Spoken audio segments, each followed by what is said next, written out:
A mediados de los 90, Titanic era una idea demasiado grande, demasiado cara y para muchos ejecutivos demasiado arriesgada. James Cameron, que venía de éxitos rotundos como Aliens y Terminator 2, estaba dispuesto a hacer su proyecto más ambicioso, una historia de amor épica en el contexto del desastre marítimo más célebre del siglo XX. La producción se volvió legendaria por muchas razones, por su presupuesto inflado, por el perfeccionismo de Cameron, por conflictos con los actores, por las enfermedades en el set, por las condiciones extremas y por una noche que nadie olvidaría jamás. Esa noche no tiene nada que ver con el hundimiento del barco, ni con las horas interminables en tanques helados. Esa noche tiene que ver con algo mucho más extraño, un plato de sopa y una intoxicación masiva por drogas. Fue el momento donde el rodaje de Titanic se transformó en una pesadilla digna de una película de terror psicodélica. La filmación en la ciudad canadiense de Dartmouth, Nueva Escocia, venía siendo dura. El equipo estaba agotado por largas jornadas, retrasos y dificultades técnicas. Era agosto de 1996 y se estaban filmando escenas que representarían el interior del Carpathia, el barco que rescató a los supervivientes del Titanic. Ese día, unas 80 personas del equipo técnico y artístico almorzaban como cualquier otro día. En el menú, sopa de almejas. Nadie sabía que ese plato iba a alterar la historia de la producción. Todo comenzó con una incomodidad generalizada. Primero, algunas personas del equipo técnico empezaron a sentirse extrañas. Náuseas, visión borrosa y palpitaciones. Algunos se quejaban de que no podían mantenerse en pie. Otros se reían sin control. Los síntomas no eran de una intoxicación alimentaria común. Esto era algo diferente. En menos de media hora, más de 50 personas del equipo de Titanic fueron trasladadas de urgencia al hospital local. Entre los afectados estaban varios técnicos de cámara, asistentes de producción, actores secundarios, personal de catering y hasta el propio James Cameron, que había ingerido apenas unas cucharadas de la sopa antes de escupirla violentamente, notando que tenía un gusto metálico. Lo que parecía una jornada agotadora más se transformó en una pesadilla colectiva. Los que no comieron la sopa empezaron a cuidar a sus compañeros, sin entender qué estaba ocurriendo. Los enfermeros de la clínica de Dartmouth tampoco sabían cómo actuar. Algunos pensaron que era una reacción de mariscos de mal estado, pero cuando los médicos detectaron alteraciones neurológicas y comportamiento errático, se encendieron todas las alarmas. Los afectados estaban bajo efectos del PCP, también conocido como polvo de ángel, una droga disociativa extremadamente potente que puede causar alucinaciones, paranoia, agresividad y confusión extrema. El diagnóstico fue desconcertante. ¿Cómo podía ser que decenas de personas del rodaje más caro de la historia hubieran sido drogadas aparentemente a través de la comida? El hospital local se convirtió en una escena de Trainspotting cruzada con ER. Técnicos caminando en círculos, otros desmayados, algunos gritando incoherencias. James Cameron, furioso pero afectado, vomitó en la camilla y comenzó a interrogar al personal con una lucidez temblorosa. Y ahí comenzó la verdadera pesadilla. ¿Quién había envenenado al equipo de Titanic? Lo que ocurrió aquella noche en Halifax se convirtió casi inmediatamente en uno de los secretos mejor guardados y más inquietantes del rodaje de Titanic. Mientras el equipo se recuperaba por el envenenamiento, la producción tuvo que paralizarse durante varios días.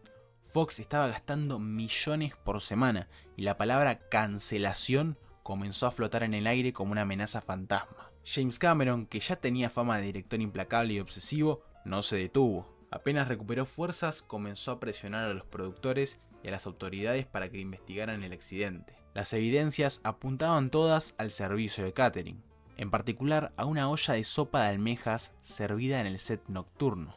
Esa noche, muchos miembros del equipo comieron esa sopa, y todos los intoxicados la habían probado. Pero lo más extraño era que algunos empleados del catering desaparecieron del radar justo después del incidente. Se rumoreaba que alguno de ellos fue despedido semanas antes y había regresado como invitado a la cocina. ¿Un acto de venganza? ¿Una broma que se fue de las manos? La policía local abrió una investigación formal.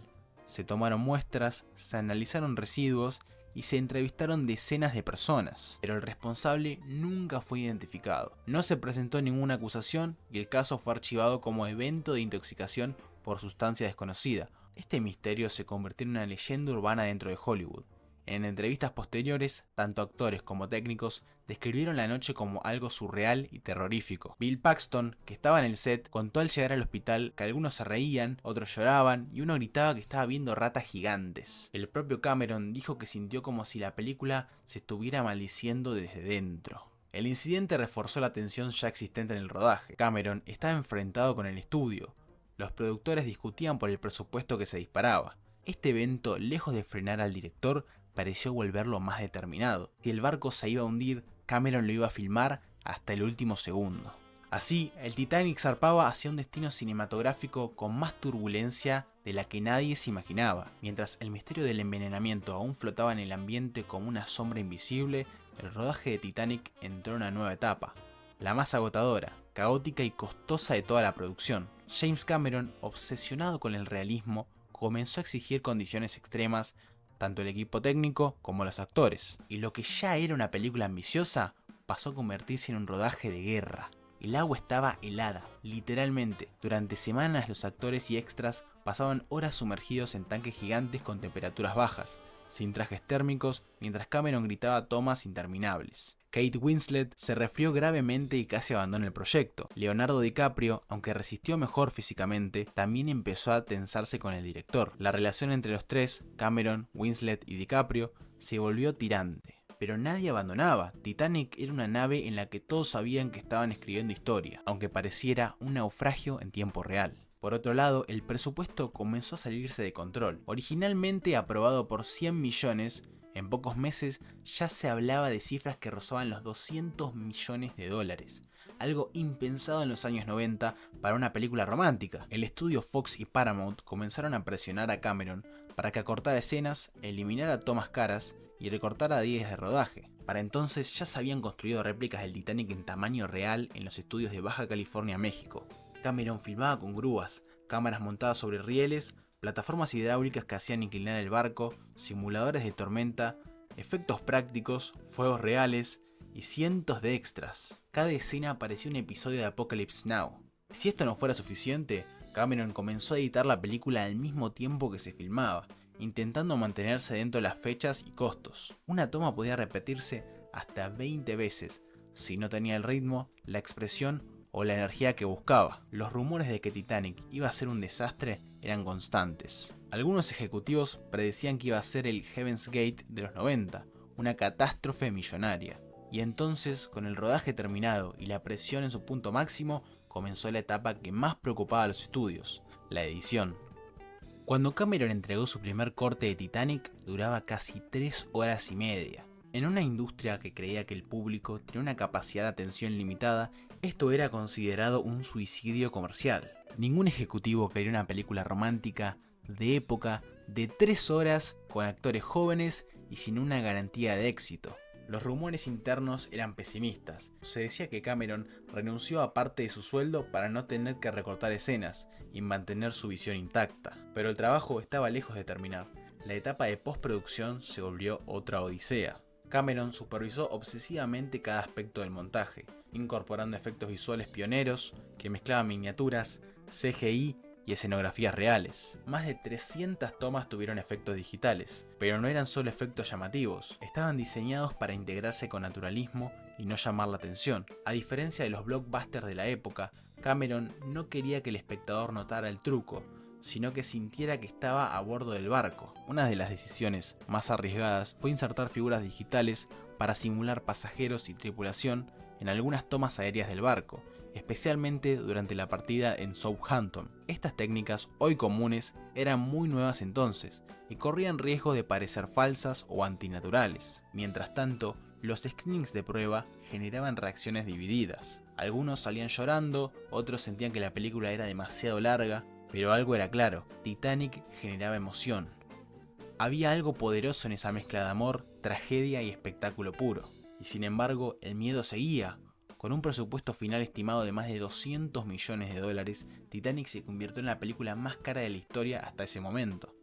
Muchos creían que no había forma de recuperar esa inversión, especialmente con una duración que limitaba la cantidad de funciones por día en los cines. El estreno fue movido del verano al 19 de diciembre de 1997, Nadie lo sabía aún, pero el 19 de diciembre cambiaría para siempre la historia del cine. Cuando Titanic se estrenó, nadie, ni siquiera Cameron, esperaban lo que estaba por suceder. En sus primeros días, la película tuvo un arranque moderado, pero lo que ocurrió fue una rara alquimia cinematográfica. El boca en boca comenzó a multiplicarse exponencialmente. No fue una explosión de taquilla instantánea como los grandes blockbusters, fue un crecimiento progresivo, sostenido semana tras semana, casi sin precedentes. La gente volvía a verla, a veces 2, 3 o incluso más de 5 veces. Los cines empezaron a agregar funciones de madrugada para satisfacer la demanda. Y entonces Titanic se convirtió en un fenómeno cultural total. El romance entre Jack y Rose trascendió generaciones. La tragedia del barco cautivó incluso a quienes no eran cinéfilos. La frase "soy el rey del mundo" se convirtió en un mantra popular. La canción de Celine Dion sonaba en todas partes. Era imposible escapar de Titanic. Se convirtió en una experiencia colectiva global. Desde adolescentes enamorados hasta señoras mayores que recordaban sus propias historias de amor perdido. Todos encontraron algo que los tocaba en la película. Los números fueron escandalosos. Titanic permaneció en el puesto número 1 de la taquilla estadounidense durante 15 semanas consecutivas. Recaudó más de 220 millones de dólares a nivel mundial, algo absolutamente inédito para su época. Fue la película más taquillera de la historia durante más de una década, hasta que el propio Cameron se superó a sí mismo con Avatar. En los premios Oscar, Titanic arrasó. Titanic obtuvo 14 nominaciones y ganó 11 estatuillas, incluyendo Mejor Película y Mejor Director para James Cameron, quien subió al escenario y gritó la icónica frase de Jack Dawson: I'm the king of the world! Algunos lo criticaron por arrogante, pero nadie podía negar que había logrado una hazaña titánica. Pero más allá del éxito comercial o crítico, lo que hizo especial a Titanic fue su capacidad de conectar emocionalmente con millones de personas. Era una historia sobre amor y pérdida, pero también sobre la arrogancia humana frente a la naturaleza. Desde el punto de vista técnico, era la cúspide de la producción tradicional antes del dominio total del CGI. Un canto de cisne al cine hecho con agua real, decorados colosales y emociones sinceras. El legado de Titanic sigue vivo, su influencia se nota en cada película que intenta combinar espectáculo con emoción. Para James Cameron fue la consagración definitiva. Pasó de ser un director de acción y ciencia ficción que había revolucionado los 80 y 90 a uno de los mejores del siglo XX. Y al final, Titanic no fue solo una película de un barco que se hunde, fue una alegoría sobre el paso del tiempo, la fragilidad humana y el poder redentor del amor. Un monumento al cine como arte total, una obra donde cada clavo, cada nota, cada lágrima estaban puestos con una convicción casi espiritual. Un monumento hecho para durar. Como el propio barco, Titanic fue construido para la eternidad, y a diferencia del original, este sí sobrevivió.